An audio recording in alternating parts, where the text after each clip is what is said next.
Welcome to this explainer on demystifying data analysis and visualization with R. Look, if you're working with data, you already know the core problem we face every single day. Raw data is incredibly messy. It's difficult to interpret, it can be completely overwhelming, and it does a fantastic job of hiding the true story buried within the numbers. Well, today, we're going to fix that. Here's our game plan. We're going to walk through the chronological life cycle of data analysis step by step. We'll start with the power of visualization, navigate our RStudio workspace, import and structure the data, categorize the variables, run through some essential exploratory data analysis, and finally, build the actual visualizations. All right, part 1, the power of visualization. Finding the signal in the noise. So let's just ask the obvious question right out of the gate. Why visualize data in the first place? I mean, why not just look at a giant spreadsheet of raw numbers? Well, as humans, staring at thousands of rows and columns doesn't exactly trigger a eureka moment for us, does it? We really need a way to bridge that gap between complex mathematics and our own human intuition. That's where visualization steps in as the absolute hero.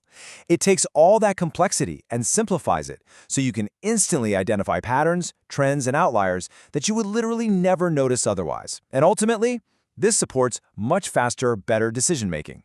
Now, while tools like Python, Power BI, and Tableau are absolutely fantastic, our primary focus today is R because it's a language built from the ground up specifically for statistical computing and visualization. Moving right along to part 2, navigating RStudio, which is essentially your data workshop. To do great work, you need a highly organized toolbench, right?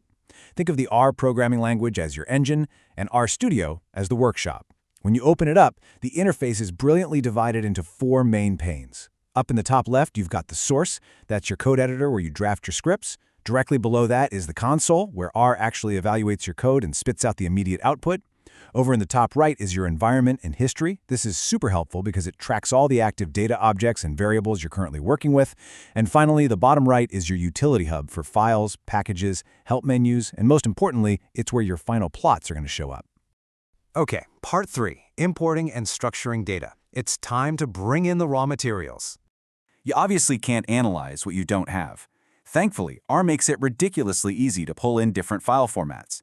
You're mostly going to be using functions like read.csv for your flat text files and read_excel to pull in standard spreadsheets.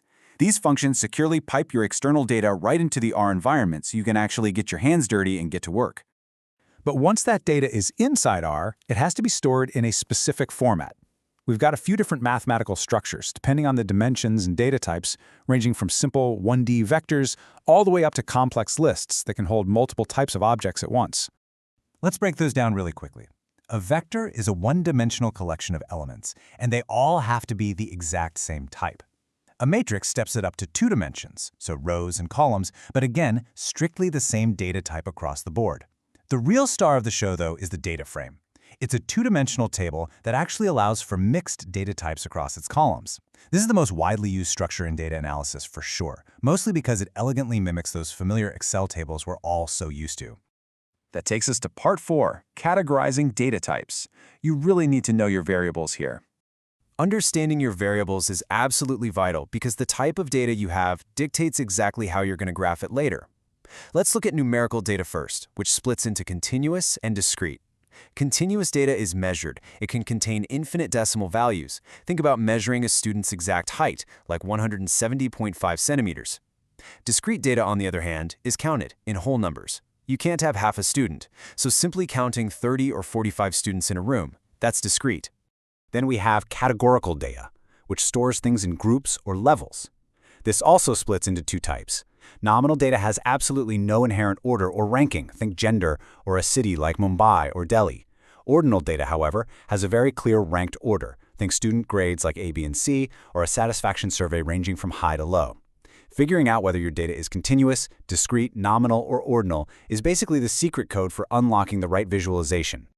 And that leads us perfectly into part 5, exploratory data analysis, or EDA. I cannot stress this enough. This is the non-negotiable step.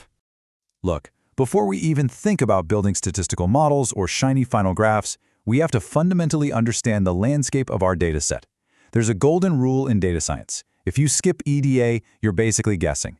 EDA is where you investigate. You run your summary statistics, you check the structure with functions like str and r, you are actively hunting for anomalies and detecting relationships so you actually understand how the data behaves. The whole EDA process is highly methodical. First, you gather your dataset. Then you clean it, which is huge. You have to hunt down missing NA values. Maybe you decide to replace a missing student's mark with the class average, and you absolutely have to remove duplicate records. From there, you transform the data, maybe normalize some values or encode categorical variables into numeric ones before finally visualizing it to spot those hidden trends. Which finally brings us to part 6, types of data visualizations. This is where we bring it all to life. We are ready to take our cleaned, structured data and turn it into visual graphs. First up is the histogram. This is your absolute go-to for visualizing the distribution of a single continuous numerical variable. The data is divided up into bins or ranges. And notice how in a proper histogram, the bars literally touch each other? That's because the data points are continuous. It lets you instantly see if your data has that nice, normal bell-shaped curve or if it's heavily skewed to one side. Next is the box plot. This summarizes data using a really simple 5-number summary: the minimum, the first quarter, the median, the third quarter, and the maximum. The reason box plots are incredibly useful is they easily show you the spread of the data and instantly flag extreme outliers. For instance, if almost everyone in a class scored above an 80 on a test, but one single student scored a 5, the box plot's going to flag that 5 immediately as an isolated dot. Then we have the scatter plot. This one is completely essential when you're looking at multivariate data because it displays the relationship between two distinct numerical variables. Let's anchor this to a real-world question. Does studying more actually lead to better grades? By mapping study hours on one axis and marks on the other, a scatter plot can visually prove or disprove that correlation in seconds. And we'll wrap up our core graphs with the simple yet incredibly effective bar chart. Unlike the histogram, the bar chart is used for comparing frequencies across categorical variables. So comparing the count of distinct categories, like sales figures across different cities or the number of students in different grade brackets. And because these categories are separate and discrete, the bars on a bar chart do not touch.